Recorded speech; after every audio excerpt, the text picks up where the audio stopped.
오늘 말씀은 여호수아 7장 1절부터 15절까지입니다. 이스라엘 자손들이 온전히 바친 물건으로 말미암아 범죄하였으니 이는 유다 지파 세라의 정손 삽디의 손자 갈미의 아들 아간이 온전히 바친 물건을 가졌습니다. 여호와께서 이스라엘 자손들에게 진노하시니라.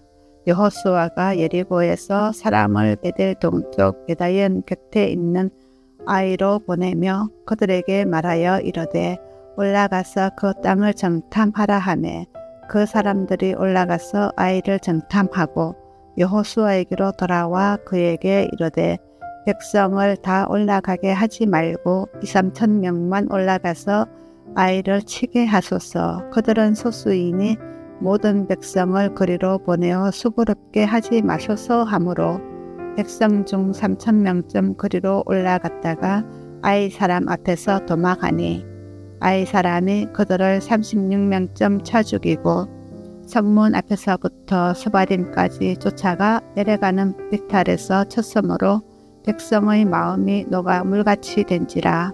여호수아가 옷을 찢고 이스라엘 장로들과 함께 여호와의 궤 앞에서 땅에 엎드려 머리에 티끌을 뒤집어 쓰고 저물도록 있다가 이르되 슬프도소이다. 주 여호와여 어찌하여 이 백성을 인도하여 요단을 건너게 하시고 우리를 아모리 사람의 손에 넘겨 멸망시키려 하셨나이까. 우리가 요단 저쪽을 만족하게 여겨 거주하였다면 좋을 뻔하였나이다. 주여 이스라엘이 그의 원수들 앞에서 돌아섰으니 내가 무슨 말을 하오리까. 가나안 사람과 이 땅의 모든 사람들이 듣고 우리를 둘러싸고 우리 이름을 세상에서 끊으리니 주의 크신 이름을 위하여 어떻게 하시려 하나이까 하니 여호와께서 여호수아에게 이르시되 일어나라. 어찌하여 이렇게 엎드렸느냐. 이스라엘이 범죄하여 내가 그들에게 명령한 나의 언약을 어겼으며 또한 그들이 온전히 바친 물건을 가져가고 도둑질하며 속이고 그것을 그들의 물건들 가운데에 두었느니라. 그러므로 이스라엘 자손들이 그들의 원수 앞에 능히 맞서지 못하고 그 앞에서 돌아섰나니 이는 그들도 온전히 바친 것이 되니라. 그 온전히 바친 물건을 너희 중에서 멸하지 아니하면 내가 다시는 너희와 함께 있지 아니하리라. 너는 일어나서 백성을 거룩하게 하여 이르기를 너희는 내일을 위하여 스스로 거룩하게 하라. 이스라엘의 하나님 여호와의 말씀에 이스라엘아 너희 가운데에 온전히 바친 물건이 있나니 너희가 그 온전히 바친 물건을 너희 가운데에서 제하기까지는 내 원수들 앞에 능히 맞서지 못하리라. 너희는 아침에 너희의 지파대로 가까이 나오라.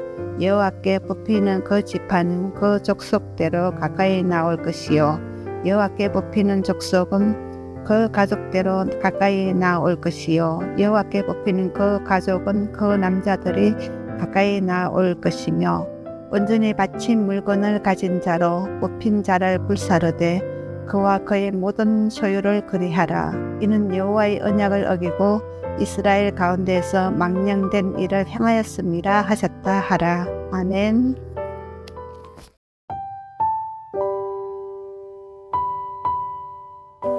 전장인 6장에서 이스라엘은 하나님의 말씀에 순종하며 여리고성을 정복했었습니다.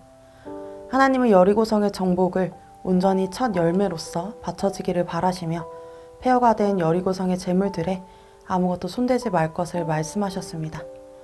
사람이든 재물이든 그 무엇도 남겨두거나 가져오지 말라고 명령하신 것입니다. 그러나 그 와중에 하나님께서는 라하가의 약속을 지키시며 라하가 그의 가족은 구원을 얻게 하셨습니다. 하나님만이 하실 수 있는 방법으로 여리고성을 무너뜨리게 하셨고 이후 여호수아와 그의 군대의 명성이 온 땅에 퍼졌다고 합니다. 이러한 사건 뒤 나오는 7장에서는 바로 아이성 전투를 준비하는 이스라엘의 모습이 보입니다. 여호수아는 또다시 정탐꾼들을 보내어 정탐합니다. 정탐꾼들은 여호수아에게 돌아와 이렇게 말했습니다. 수고롭게 모든 백성이 가서 할 필요가 없습니다. 그들은 소수이니 2-3천 명만 가서 치면 될 것입니다. 여리고성의 점령 이후 이스라엘은 꽤나 담대해졌고 하나님이 함께 하신다면 계속해서 승리해 갈 것이란 확신이 있었던 것 같습니다. 하지만 이들은 기대와 다르게 도리어 아이성 사람에게 패하고 도망쳐 오게 되었습니다. 여리고성의 전투로 한껏 높아진 마음과 담대해진 이들의 마음이 녹아 물같이 되었다 합니다. 예상치 못한 결과에 아주 큰 충격을 받은 것이죠. 이러한 결과에 충격을 받은 아무것도 모르는 여호수아는 매우 슬퍼하며 하나님께 간절히 기도합니다. 그리고 하나님께서 여호수아에게 아이성 전투의 패배의 원인을 바로 말씀해 주십니다. 이미 우리는 이 패배의 이유를 알고 있습니다. 어떠한 민족에게도 두려울 것이 없어 보이는 이스라엘이 소수민족이라며 쉽게 생각했던 아이성 점령이 실패했던 이유는 바로 그들 안에 죄가 있었기 때문입니다. 1절에서는 주님께 바쳐야 할 물건을 아간이라는 사람이 가져갔다고 공개적으로 저격하고 있습니다. 그런데 7장 11절을 보면 아간이 아닌 이스라엘이 범죄했다고 합니다. 하나님은 아간 한 사람의 죄가 아니라 이스라엘 공동체 전체의 문제로 보고 계시는 것입니다. 여기서 범죄하다라는 단어는 민수기에서 아내가 남편을 배반하는 일에 대해서 표현할 때 사용한 단어이고, 다른 말씀에서는 사람들이 하나님의 신뢰를 저버리는 일을 표현할 때 쓰이는 단어라고 합니다. 아간의 죄는 단순히 물건을 훔친 정도의 죄가 아니라 이스라엘 전체와 하나님과의 신뢰관계를 깨뜨린 것이었습니다. 하나님께서는 이 일을 두고 이렇게 말씀하십니다. 11절과 12절의 일부는 이렇게 기록하고 있습니다. 내가 그들에게 명령한 나의 언약을 어겼으며 그 온전히 바친 물건을 너희 중에 멸하지 아니하면 내가 다시는 너희와 함께 있지 아니하리라. 아간의 은밀한 아무도 몰랐을 것이라 생각한 이 죄를 하나님께서는 알고 계셨고, 한 사람이 해결해야 할 죄가 아닌 공동체 전체와 하나님과의 관계를 무너뜨릴 수 있는 아주 무거운 죄라 여기고 계신 것입니다. 사실 6장에서 여호수아는 만일 누구든지 진멸 제물을 가져가면 이스라엘이 그 일 때문에 진멸할 것이라고 이미 경고했었습니다. 그래서 하나님은 이 한 사람의 죄를 하나님께서는 공동체 중에 드러내셨으며 이 죄의 뿌리 뽑기를 명하셨습니다. 하나님의 말씀을 들은 여호수아는 아직 누구인지 모르기에 찾아내려 합니다. 아마도 그 당시에 가장 많이 사용했던 방법인 제비뽑기를 한 것 같습니다. 이미 우리는 알고 있는 이 아간이라는 사람에 대해서 1절에서는 족보를 통해 자세히 정보를 주고 있습니다. 아이성 점령의 패배를 가져오고 더 나아가 하나님과의 관계를 저버릴 뻔한 이 죄를 지은 아간이라는 사람은 유다 출신입니다. 12지파 중에 으뜸이라 할 수 있는 유다 출신이라고 굳이 말씀의 저자가 드러낸 것은 의도가 있겠죠. 이 사람이 꽤나 이스라엘 중에서 유력했던 자였음을 말하고자 한 것일 수도 있겠습니다. 하지만 이 사람이 유대 민족 중에서 굵직한 지파의 사람이었는지는 몰라도 하나님을 경외했던 사람은 아니었던 것 같습니다. 그는 하나님의 말씀을 가볍게 여겼고 하나님을 경외하지 않는 모습을 보였습니다. 자신의 은밀한 이 작은 죄가 하나님 앞에서 또 공동체에 어떤 영향을 끼칠지 전혀 생각조차 못하는 사람이었던 것 같습니다. 그저 이스라엘 무리를 이끌고 있는 여호수아만 모르면 되겠다라고 하는 생각만 있었을지도 모르겠습니다.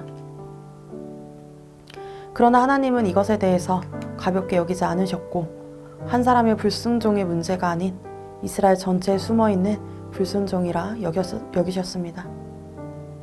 그리고 이러한 문제를 해결하기를 원하시며 백성들을 거룩하게 하여 나오라 명하십니다. 거룩하게 하라는 말씀은 이 죄에 대해서 뿌리를 뽑으라는 것이죠. 내일 말씀에서 보겠지만 이 사람은 자신이 훔친 물건과 모든 가족들과 함께 죽임을 당하는 결말을 맞이하게 됩니다. 언약 백성으로서 아예 끊어진 것이죠. 우리가 오늘 말씀을 통해서 두 가지를 함께 기억했으면 좋겠습니다. 한 가지는 사람에게 들키지 않았다고 해서 죄가 아니라고 생각하는 안일함에 대해서 하나님은 그렇게 여기지 않으시고 또한 매우 무겁고 심각하게 여기신다는 것입니다. 왜냐하면 하나님을 경히 여기는 그 태도는 공동체 안에 은밀하게 자리 잡기 때문입니다. 사람에게 보이지 않아 나만 알고 있는 죄와 하나님을 무시하는 태도를 하나님께서는 알고 계십니다. 또 한 가지는 하나님의 백성은 하나님을 경외하는 자들이라는 것입니다. 6장에서 라합은 이스라엘 민족은 아니었지만 하나님을 경외함으로 여리고성이 무너질 때 구원을 얻어 후에 예수님의 족보에까지 오르는 영광을 얻게 되었습니다. 반대로 이스라엘 중에 유력한 자였던 아간이라는 사람은 하나님을 경외하지 않아 그의 가족들까지도 이스라엘 중에 끊어지는 결과를 얻게 되었습니다. 이스라엘 민족으로 태어났다고 해서 당연히 선택받은 백성이 아니라 택함받은 백성은 그의 삶을 통하여 하나님을 경외하고 그의 계명을 두려움과 떨림으로 이루는 자라는 것을 우리는 기억해야 하겠습니다. 함께 기도하십시다. 하나님의 언약 백성답게 거룩을 지켜내고 하나님을 경외하는 삶을 살아가게 하소서. 내 안에 숨은 죄를 드러내시고 정결하게 하셔서 나와 공동체가 하나님의 함께 하심을 잃지 않게 하소서. 함께 기도하겠습니다.